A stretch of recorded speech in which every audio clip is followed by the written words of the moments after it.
The 2nd of May 2026, Saturday morning.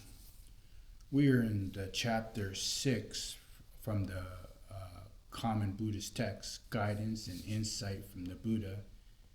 Chapter 6 is on the Buddhist path and its practice, currently in the Theravada tradition. We left off at going for the refuge to the awakened Buddha, to the righteous Dharma, and then to the order, the Sangha, or the Bhikkhu community. The following passages is the formula for going for refuge, an idea found, chanted in the Pali language, after an affirmation of praise to the Buddha. It takes each of the Buddha, the Dharma, the teaching, the path, and what leads to this, and to the spiritual community, the order, the Sangha, with the monatistic community as its heart, the Bhikkhu Sangha. The refuge, the notion of refuge here is that it's not that a place to hide, but of something, the thought of which purifies, uplifts, and strengthens the heart. Orientation towards these three guides to a better way of living is experienced as joyful, haven of calm, a firm island amidst the flood. In contrast to the troubles of life, the refuges remind that the Buddhists of calm, wise, spiritual people, the states of mind, and so help engender these states. The value of the awakened Buddha, the righteous Dharma, and the noble Sangha is denoted by the fact that they are also known as the Tatharatanattai, or translated as the three jewels, the triple gem, spiritual treasures of supreme worth. The threefold repetition of the refuge formula marks the recitation of the ordinary use of speech and ensues that the mind dwells on the meaning of each affirmation at least once. Lay Buddhists usually chant the refuge formula, then ask to receive the 5 ethical precepts as an expression of faith in and the commitment to the teaching of the awakened Buddha. Reverence to the Buddha, the Arihat, the perfectly enlightened Buddha.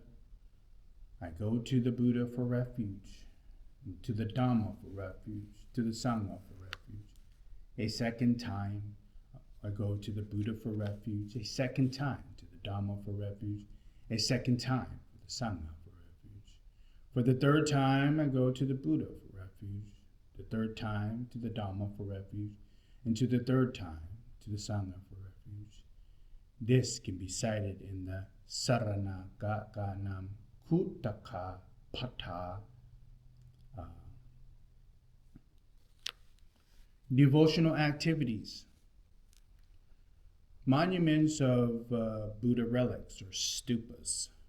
In this passage, the Gautama Buddha explains that after his cremation, the remaining relics of his bodies are to be interred in a stupa or a relic mound to be focus of devotion for people.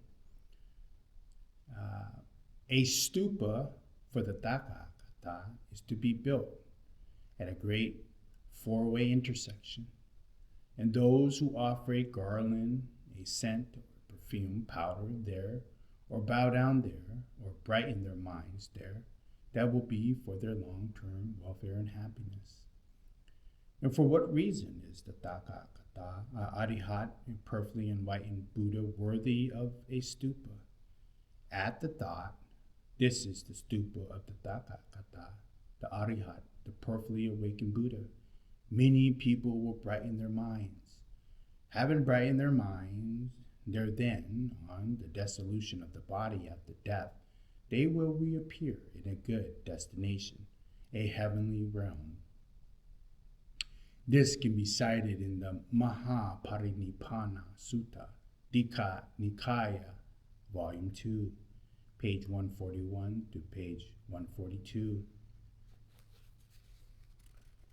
Chants on the qualities of the Buddha, the Dharma, and the Sangha. that bring protection and blessings. After the Buddha's Nibbana, or death, his beneficial power was sought not only for the respect shown to his relics and by practicing the righteous Dhamma, but also by chanting certain texts that came to be known as paritas. Paritas can be translated as protections.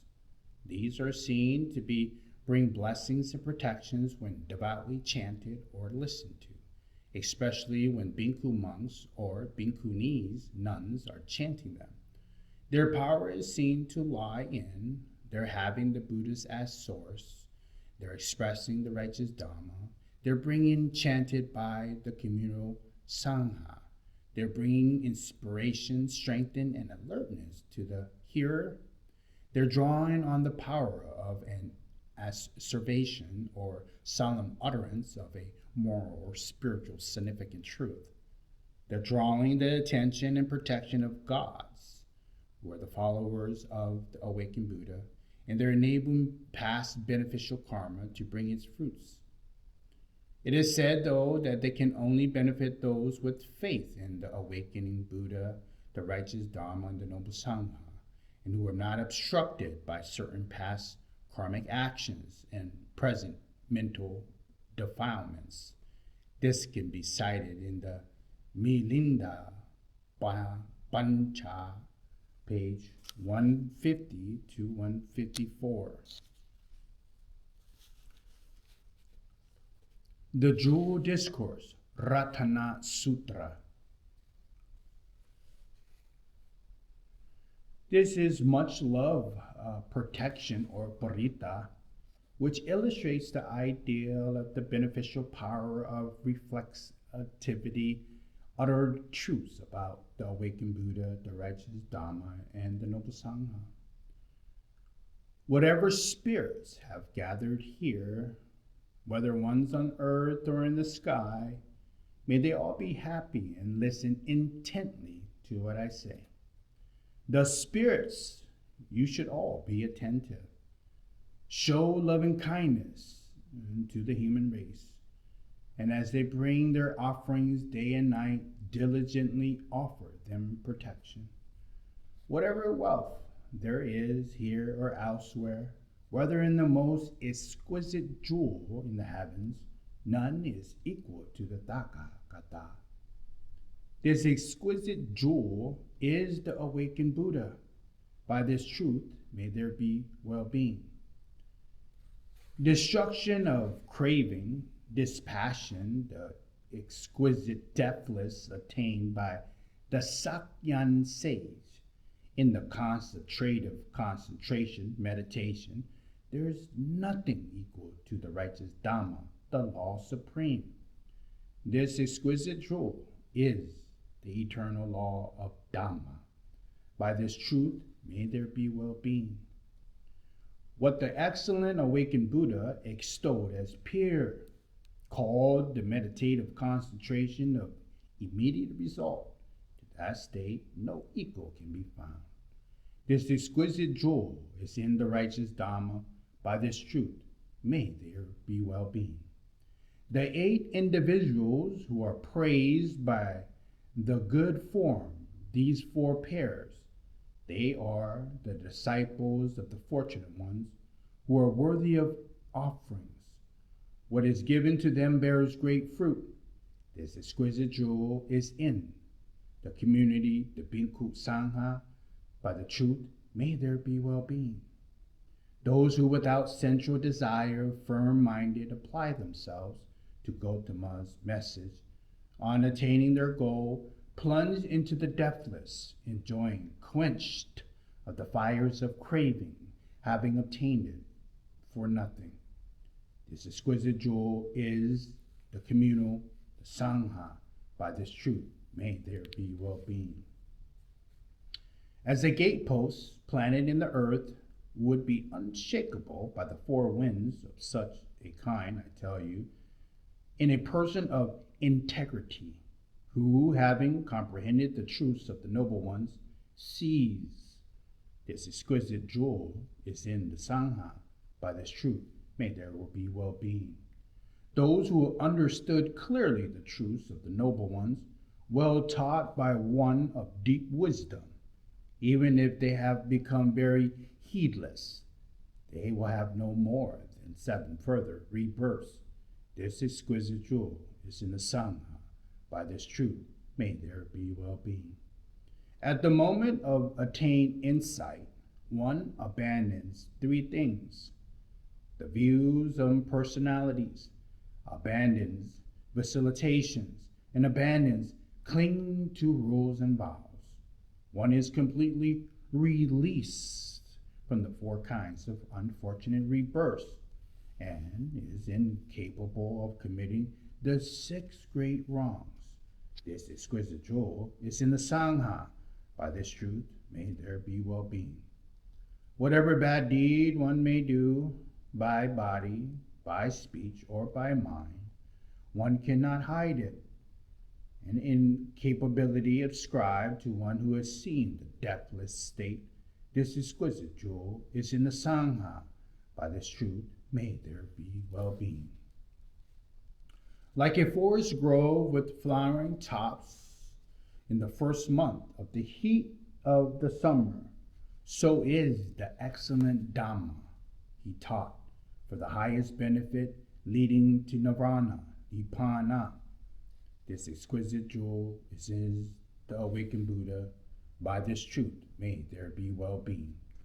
The excellent one, knowing what is excellent, giving what is excellent, bringing what is excellent, beyond compare, taught the excellent righteous Dhamma. This exquisite jewel is in the Buddha. By this truth, may there be well-being. The old is destroyed. The new is not arising. Those whose minds are without passion for future rebirths, the seeds of which have been destroyed, have no desire for growing any such states. The wise are quenched like this lamp. This exquisite jewel is in the Sangha. By this jewel, may there be well-being. Whatever spirits have gathered here, whether ones on earth or in the sky, let us revere the Tathagata, honored by gods and humans, the Buddha awakened. May there be well-being.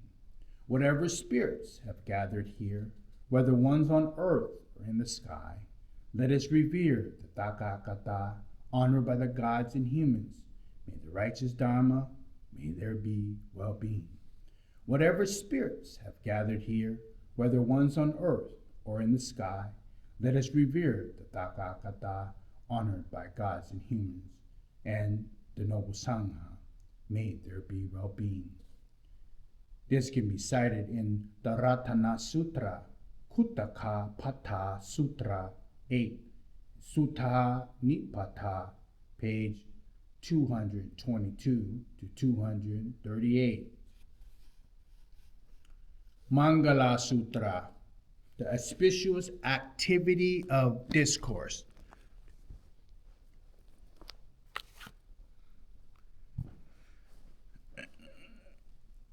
This concerns what is the supreme Mangala, auspicious activities which brings blessing or good fortune.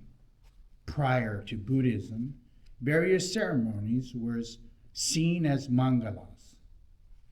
The Buddha sees Dharma practice as the best Mangala. This sutra encapsulates many Buddhist values and is also seen to be a parita chant, a protection chant, one that itself brings protections and blessing when chanted. Thus I have heard at one time the Blessed One was staying at Savatthi in Jeta Grove in the monastic park in Anta Pintaka in Bharat. Then at night was passing away a certain deity, being of unsurpassed radiance, illuminated the whole Jeta Grove, approached the Blessed One. Having approached, respectfully greeted him with palms and anjali. He stood on one side. So standing, the deity addressed the Blessed One with a verse. Many gods and humans have thought about auspicious actions hoping for well-being. Tell me, what is the supreme auspicious activity? Gautama Buddha replied, not association with fools, but associating with the wise, honoring those worthy of honor. This is the supreme auspicious activity. Living in suitable places, having done what is karmically beneficial in the past, also proper self-application. This is the supreme auspicious activity. Being endowed with learning and practical skills, well-trained self-discipline, well-spoken speech. This is the supreme auspicious activity. Aid for the mother and father, caring for wife and children, and occupation without conflict. This is the supreme auspicious activity. Being generous, acting in accord with the Dhamma, caring for one's relatives, and blameless actions. This is the supreme auspicious activity. Distaste for the avoidance of evil, refraining from intoxicating drink, being heedful in all things. This is the supreme auspicious activity. Having respect, humility, contentment, and gratitude, timely hearing the Dhamma. This is the supreme auspicious activity. Patient acceptance, willingness to receive correction, seeing renunciants, timely discussion of the Dhamma. This is the supreme auspicious activity. Ardent practice and the celibate holy life, seeing the truths of the noble ones and realizers of nirvana. This is the supreme auspicious activity. Touched by the ups and downs of the world, one's mind being sorrowless, stainless, secure. This is the supreme auspicious activity. Having done such things everywhere unconquered, they go everywhere in safety. This is the supreme auspicious activity. This can be cited in the Mangala Sutra, Kuttaka Pata, Sutra 5, and Sutta Nipaka, page 258 to 269.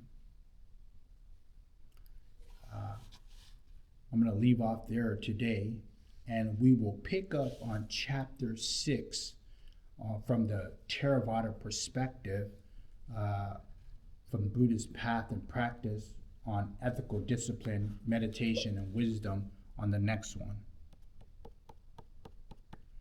Common Buddhist text, Guidance and Insight from the Buddha.